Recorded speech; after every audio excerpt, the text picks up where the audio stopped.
The Pitaka pin button case for the Galaxy S25 Ultra brings something unique to the table that I haven't seen in other cases.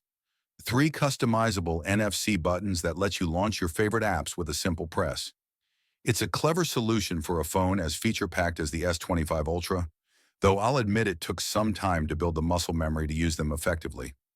The case's main attraction is its aerospace-grade 600D aramid fiber construction.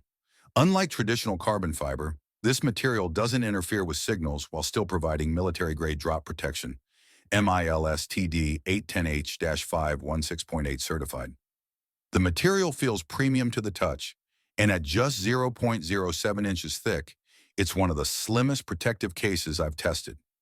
The black aramid fiber gives it a sophisticated, understated look that complements the S25 Ultra's design. I particularly appreciate the attention to detail in the protection features.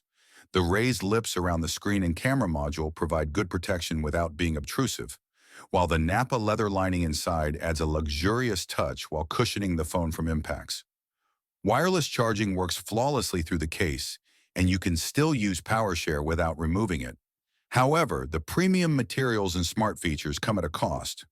This is definitely on the higher end of the price spectrum. But if you've already invested in the S25 Ultra and want a case that adds genuine utility while maintaining a slim profile, the Pitaka pin button case is worth considering. Just be prepared for a slight learning curve with those NFC buttons.